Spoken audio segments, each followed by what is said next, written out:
Paz do Senhor. Hoje nós vamos ler Gênesis 40, 41 e 42. No começo deste capítulo é falado que o copeiro e o padeiro do rei de Faraó haviam pecado, haviam feito algo que o Faraó não havia gostado. Então o Faraó mandou que eles fossem para a prisão, para que então pudessem ficar ali e serem penalizados por aquilo que haviam cometido. Porém, isso já era uma estratégia de Deus para que José fosse honrado. Os caminhos que o Senhor toma para tomar algumas situações nas suas mãos e fazer aquilo que ele tem que fazer, não cabe a nós. Cabe ao Senhor fazer o direcionamento. E ele permitiu que aqueles homens fossem presos na prisão, onde José, ainda sendo um presidiário, era como se fosse o chefe daquele presídio. Porque lembra que a gente falou no capítulo anterior, no vídeo anterior, que José era bem sucedido aonde ele ia, então as pessoas honravam ele? Então, naqueles dias que eles estiveram presos, os dois, tanto o copeiro quanto o padeiro, tiveram sonhos. E sonhos que eles não entendiam. E falaram desses sonhos a José. José, que havia nele o Espírito do Senhor, explicou para cada um o que estava por vir. Para o copeiro, voltaria em 3 dias a ser copeiro do rei, e para o padeiro, em 3 dias seria morto. E exatamente como ele falou, assim aconteceu. Só que quando José interpretou estes sonhos, ele disse aos dois: quando vocês ficarem sabendo do que aconteceu, quando tudo que eu estou falando aqui vier a acontecer, lembrem-se de mim. Mas o bem que nós fazemos, as pessoas realmente esquecem de nos honrar. E o copeiro voltou para o Faraó e não falou nada daquele sonho e de como foi interpretado. Passou o tempo, o próprio Faraó tem 2 sonhos muito intrigantes, muito difíceis e que incomodam o Faraó. E aqui eu quero fazer uma parte. Nós já vamos falar da interpretação desses sonhos, porém olha como Deus é misericordioso. O Senhor, ele mostra ao Faraó, que naquele momento era o líder daquele povo, que haveria fome na terra. Nós sabemos a sequência do capítulo, quando José vai lá e interpreta o sonho de Faraó, ele fala o que está por vir, que é um tempo de fome. Mas o Senhor, ele coloca a Faraó, que era a autoridade da ocasião, esse sonho. Então, assim, por amor de todos os que estavam na terra, o Senhor faz com que Faraó tenha esse sonho, para que aquelas pessoas não fiquem sem comidas. Então, assim, Deus nos supre, mesmo que nós não estejamos nem em merecimento. Ele é um Deus de surpresa, né? Quando José vai falar com Faraó, a Bíblia fala que penteiam ele, que barbeiam ele, que trocam a roupa dele, para que ele se apresente diante de Faraó. Irmãos, como nós temos nos apresentado diante de Deus? Nós estamos limpos diante de Deus? Na hora que nós vamos nos apresentar a Ele, nós temos colocado não a melhor nossa roupa, a roupa física, essa aqui de tecido, mas como nós estamos nos apresentando espiritualmente diante de Deus. Vamos para a igreja de qualquer forma? Hoje na minha igreja foi a Santa Ceia. Será que nós estamos chegando a Deus de uma maneira limpa, asseada? É para reflexão, tá bom?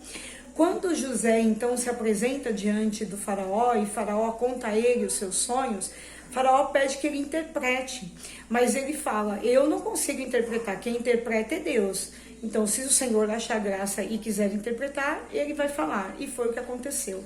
Só que quando José fala do sonho, também dá a Faraó a estratégia. Olha, você precisa guardar uma parte de tudo que vocês virão a produzir, para que o tempo de fome não chegue aqui ao Egito. E ele começa a dar uma série de orientações, mas isso sem pretensão nenhuma de ser ele o governador do Egito. Ele só está falando aquilo de acordo com aquilo que Deus havia passado para ele, para que pudesse ter uma prudência naquele momento ali e que não houvesse fome na terra. Veja, quando nós vamos muito afoitos, querendo cargos, querendo ministérios, querendo dons, às vezes o Senhor olha pra gente e fala assim: olha, não é dessa forma. Que eu acredito que tenha sido assim com José também. Ele fala para José tudo o que é preciso ser feito, mas José não está indo a Faraó pedindo nada. ele direciona, mas aí Faraó reconhece nele um homem sábio, um homem de Deus de fato, e inclusive nessa hora Faraó reconhece que o Deus de José é o Deus que deu ali a interpretação do que estava acontecendo, e nenhum dos deuses dele, que não puderam fazer nada nem por ele nem pelo povo. José então é colocado como rei, como governador, e a Bíblia ainda diz que Faraó fala para ele assim: abaixo de mim somente você, ninguém mais teria como mandar na terra se não fosse realmente José. Então o Senhor também permite que José se case. Ele tem 2 filhos, Manassés e Efraim. Então o primeiro filho, José, dá este nome falando: olha, Deus me fez esquecer do trabalho e me fez esquecer a terra do meu pai. E na mente dele ele não voltaria a ver mais o pai. Então era como se ele estivesse falando: Deus me fez esquecer do sofrimento, da saudade.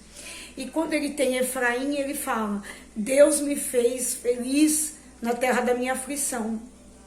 É isso que o Senhor tem para nós, que nós possamos ser felizes, onde um dia houve dor nas nossas vidas, e é isso que Deus tem para cada um de nós.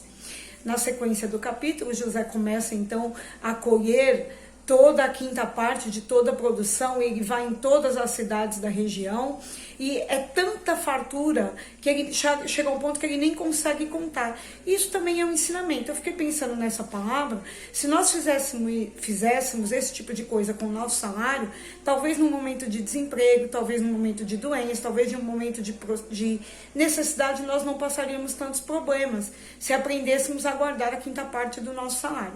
Mas isso é uma reflexão, Deus falou comigo dessa forma, mas aí cada um o Senhor tratará de uma maneira também. Na sequência do capítulo, então, como a fome se espalhou, o sonho de José, sonho de Faraó que José interpretou, se cumpre. Então todo lugar está em fome. E então os irmãos de José vão até o Egito para procurar comida. E assim que José os vê, José os identifica, entende que são seus irmãos e faz ali com ele um acordo para que eles venham trazer o seu irmão, o seu irmão mais novo, tanto para que ele veja esse irmão mais novo, mas também para saber se eles estavam realmente se sentindo penalizados por aquilo que um dia fizeram com José. O que Deus falou comigo sobre esse período exatamente? Irmãos, quando nós vemos alguém e esse alguém se aproxima da nossa vida novamente, o Senhor manda que nós sejamos prudentes. Nós não temos que abrir o coração de uma vez e abrir as portas da nossa vida de uma vez. José foi cauteloso. Ele não tinha intenção de ficar com o dinheiro dos irmãos dele, porque ele conhecia a situação de toda a terra naquele momento e também da família de Jacó, seu pai. Então ele fala: eu vou que vocês voltem para a casa do pai de vocês, mas ele manda colocar de volta todo o dinheiro que eles trouxeram. Como ele não queria nada, ele mandou devolver para cada um dos irmãos, mas colocou ali nos sacos, não disse de fato que devolveu. E pede que eles tragam ao Benjamim, que era o irmão mais novo. E aí, quando chegam lá em Israel e falam para ele: olha, nós vamos ter que levar o nosso irmão mais novo se nós quisermos ter novamente comida, Israel se desespera. Ele fala assim: não vão levar meu filho, porque eu já perdi um. Só que lembra que Rúben, lá atrás, o filho primogênito de Jacó, ele fala, Jacó, de Israel, ele fala para os irmãos que ele deveria ter tirado José da cisterna e ele não tirou. Ele tem esse peso ainda na vida dele. E aí ele fala para o próprio pai, que é Israel, fala: pai, se realmente José, que na verdade ele não sabia que era José, se o rei do Egito quiser ficar com o nosso irmão, o senhor pode matar os meus filhos, eu estou indo me responsabilizando com ele. Olha o peso que esse homem carregava a vida toda dele em relação a uma atitude que ele não teve. Ontem eu falei para vocês sobre posicionamento. Rúben não se posicionou quando os irmãos quiseram fazer o mal ao seu irmão mais novo. E então ele ficou carregando aquela culpa durante toda a sua vida. Na hora que ele tem uma oportunidade, que é lá na frente, para que os irmãos dele, então, se sintam também liberados. Assim, ele também, de uma certa forma, protege os irmãos, porque ele não sabia o que o rei do Egito faria com eles. Mas ele fala: eu dou os meus filhos para que o Senhor, meu pai, faça o que o Senhor quiser. Mas eu cuidarei pessoalmente de Benjamim. Então, eu vou também colocar uma pausa aqui para vocês. Aquilo que o Senhor colocar na sua mão, trate com todo amor e zelo para que você não tenha nenhum peso de culpa sobre aquilo que o Senhor um dia confiou em você. O Senhor, Ele nos confia uma família, o Senhor nos confia um ministério, o Senhor nos confia um chamado, o Senhor nos confia dons, enfim. Nós precisamos estar atentos a fazer o nosso melhor para Deus em cada uma dessas coisas, para que não venhamos a carregar culpa por não ter feito o nosso melhor, para que um dia nós viremos, né, não viremos a entregar aquilo de uma maneira assim, olha, tanto o céu ou o inferno pode levar isso de mim, porque eu não tive respeito e amor e zelo por aquilo que Deus me deu. Amém? Então hoje é isso que eu quero passar para vocês, que realmente a palavra possa falar melhor ao coração de cada um e que amanhã nós estejamos de volta novamente para então falar de Gênesis 43, 43 e 44. Fiquem todos na paz do Senhor. Amém.